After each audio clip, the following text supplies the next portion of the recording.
बारिश में घमंडी जेठानी ने किया देवरानी को घर से बेघर। फुलवा, तुमने तो बहुत जल्दी सब्जी बना दी। चलो अच्छी बात है, अब जल्दी से खाना तैयार हो जाएगा और हम सभी को खाना परोस दोगी।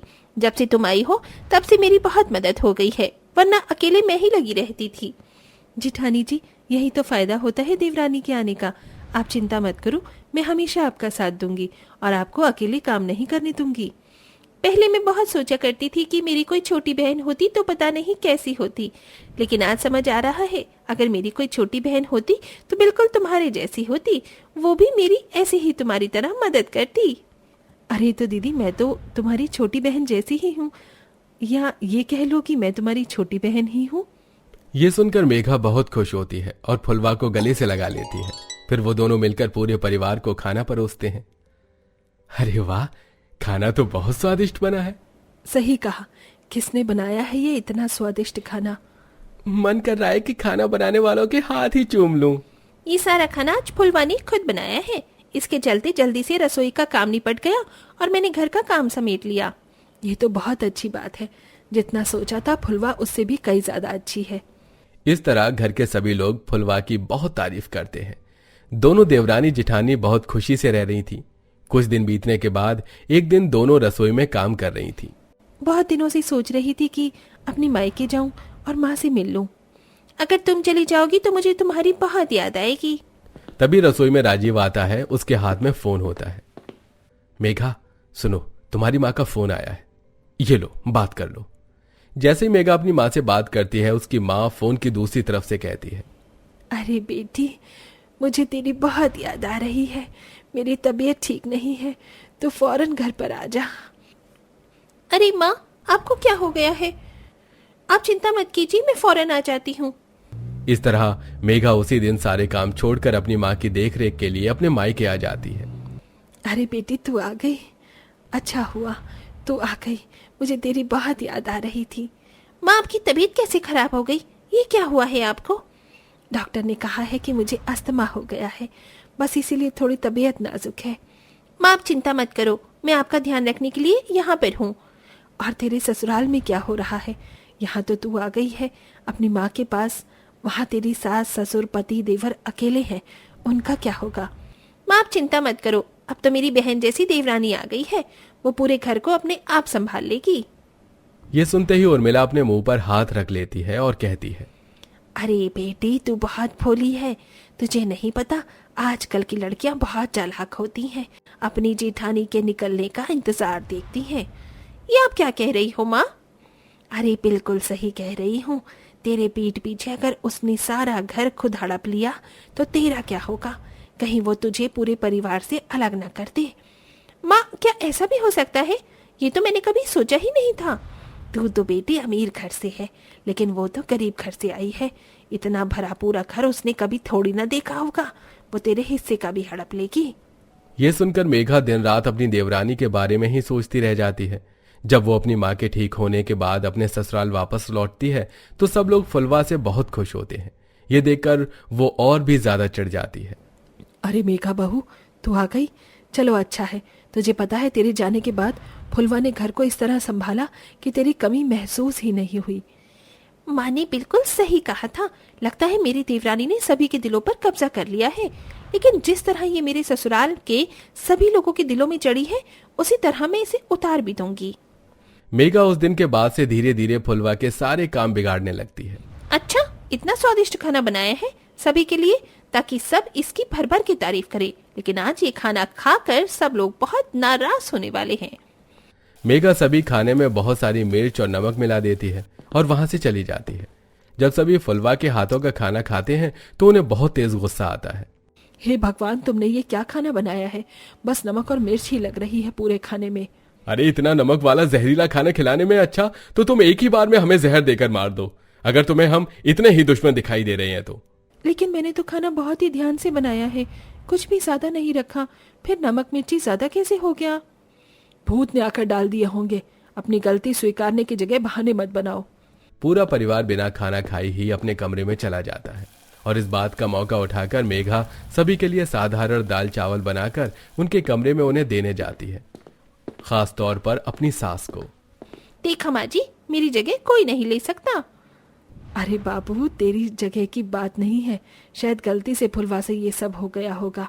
हमने आज उसे कुछ ज्यादा ही डांट दिया है। मैं उसे देख कर आती हूँ। शकुंतला ऐसा कहकर अपनी छोटी बहू के कमरे में जाती है और उससे बोलती है, अरे फुलवा बहू, ये क्या, तुम तो रोने लगी। हमें माफ कर दो, हमने कुछ ज्यादा ही डांट दिया है तुम्हें आज। नहीं माँ जी, मैं आज के बाद ऐसी गलती दोबारा नहीं करूंगी। अरे कोई बात नहीं बहू, गलतियों से ही तो इंसान सीखता है। इस तरह शकुंतला और फुलवा को एक दूसरे से बातें करते हुए देख मेघा को बर्दाश्त नहीं होता। कुछ ज्यादा ही चिपक रही है मेरी सास मेरी देवरानी से। अब तो इन्हें अलग करना ही होगा। अब तो इस देवरानी की बच्ची को घर से बाहर करना ही होगा। रोजाना मेघा कोई ना कोई काम बिगाड़ कर फुलवा को अपनी सास से डांट खिलाने लगती है। एक दिन रसोई में मेघा पकौड़े बना रही थी, वहीं उसकी सास भी खड़ी थी। जैसे ही रसोई में फुलवा आती है, वो जानबूझकर तेल इस तरह गिराती है कि शकुंतला को ऐसा लगता है जैसे फुलवा ने उसके पैर पर जानबूझकर तेल गिराया हो। हे भगवान, ये तुमने क्या किया फुलवा? किसी का इतना बुरा भी नहीं सोचते। माँ जी, आपका पैर तो जल रहा है। हाय राम, मैं मर गई। मेरी तो जिंदगी ही बर्बाद हो गई। इस कलमुही करम जली ने मुझे जला दिया। अब ये इस घर के अंदर नहीं रह सकती। चल निकल, अभी के अभी इस घर से बाहर निकल। नहीं माँ जी, मुझे घर से मत निकालिए। मैंने कुछ नहीं किया। जो भी हुआ है जाने अनजाने में हुआ है। मैंने आपके पैर पर गरम गरम तेल नहीं गिराया। शकुंतला फुलवा की एक नहीं सुनती और वो उसे घर से बाहर निकाल देती है। घर से बाहर बहुत तेज बारिश हो रही थी और बारिश के मौसम में बेचारी फुलवा भीगते हुए दरवाजा पीटती रह जाती है, लेकिन कोई भी दरवाजा नहीं खोलता। जब रात को पंकज अपने ऑफिस से आता है तो वो अपनी पत्नी को बारिश में भीगते हुए देखता है। फुलवा उसे सब कुछ बताती है। अगर ऐसी बात है तो चलो फिर हम यहाँ से चलते हैं। जिस घर में तुम्हारी जगह नहीं, उस घर में मैं भी नहीं रहूंगा। अब दोनों पति पत्नी घर छोड़कर वहां से चले जाते हैं। कुछ दूरी चलने के बाद उन्हें एक छोटी सी झोपड़ी नजर आती है, जो अंदर से भी पूरी भीगी हुई थी। बारिश की वजह से चारों तरफ पानी भी भरा हुआ था। फुलवा, बारिश हो रही है, तुम यहीं पर रुको, मैं एक तिरपाल खरीद कर लाता हूँ। पंकज एक प्लास्टिक की तिरपाल खरीद कर लाता है और वो उसे झोपड़ी के ऊपर अच्छे से लगा देता है, जिससे झोपड़ी के अंदर पानी टपकना बंद हो जाता है। दोनों पति पत्नी मिलकर झोपड़ी के अंदर का पानी बाहर निकालते हैं और उसे सुखा देते हैं। भगवान का शुक्र है कि मुझे आज ही तनख्वाह मिली थी। मैं कुछ खाने का सामान और एक गैस चूल्हा लेकर आता हूँ। पंकज उन पैसों से खाने का सामान और गैस चूल्हा ले आता है, जिसके बाद फुलवा खाना बनाती है। अब दोनों पति पत्नी एक साथ बरसात के मौसम में वहीं पर रहने लगते हैं। फुलवा को सिलाई आती थी। कुछ ही समय में वो अपने पति की तनख्वाह से पैसे बचाकर एक सिलाई की मशीन खरीद लेती है और सिलाई करके पैसे कमाती है। अब दोनों पति पत्नी पैसे इकट्ठे करके अपने लिए कुछ समय बाद घर भी खरीद लेते हैं और यहाँ उसकी जेठानी अपने अहंकार में पूरे घर पर कब्जा कर लेती है और साथ में अपने पति के कमाए हुए सारे पैसे शॉपिंग में उड़ा देती है। धीरे धीरे उन्हें काम में लॉस होने लगता है, जिसकी वजह से अपनी सास को बोझ समझकर मेघा उसे भी घर से निकाल देती है। बहू, मुझे घर से मत निकालो, मैं कहाँ जाऊंगी? यहाँ अपना गुजारा करना ही मुश्किल हो रहा है। तुम्हारा खर्चा कहाँ से उठाऊंगी मैं? चली जाओ यहाँ से। इस घर में तुम्हारे लिए कोई जगह नहीं है। मेघा इतना कहकर बरसात में शकुंतला के मुंह पर ही दरवाजा बंद कर देती है। बेचारी शकुंतला दर दर की ठोकर खा रही थी। देखते ही देखते कुछ ही वक्त में फुलवा फर्श से अर्श पर आ जाती है और मेघा अर्श से फर्श पर गिर जाती है। और एक दिन शकुंतला मंदिर पर बैठी हुई लोगों से अपने खाने के लिए भीख मांग रही थी। उसी वक्त फुलवा उसे देख लेती है। अरे माँ जी, आप यहाँ? आपकी ये हालत कैसे हुई? अपने सामने अपनी छोटी बहू फुलवा को देखकर शकुंतला फूट फूट कर रोने लगती है और उसे सब कुछ बताती है, जिसे सुनकर फुलवा को बहुत दुख होता है। वो अपनी सास को अपने साथ अपने घर लेकर आती है। जब शकुंतला अपनी छोटी बहू का इतना सुंदर और प्यारा घर देखती है तो उसे अपनी गलती का एहसास होता है। मैं तुम्हारी जेठानी की बातों में आकर तुम्हें घर से निकाल दिया था। मुझे माफ कर देना फुलवा, लेकिन कहते हैं ना, जो जैसा करता है उसे वैसा भोगना भी पड़ता है। मेरी जो हालत हुई सो हुई। तुम्हारी जेठानी भी सड़क पर आ चुकी है। आप सब मेरा परिवार हो और अब आप सभी मेरे पास ही रहोगे। सब कुछ पहले की तरह ठीक हो जाएगा। देखना, मैं जेठानी जी को भी यहीं ले आऊंगी।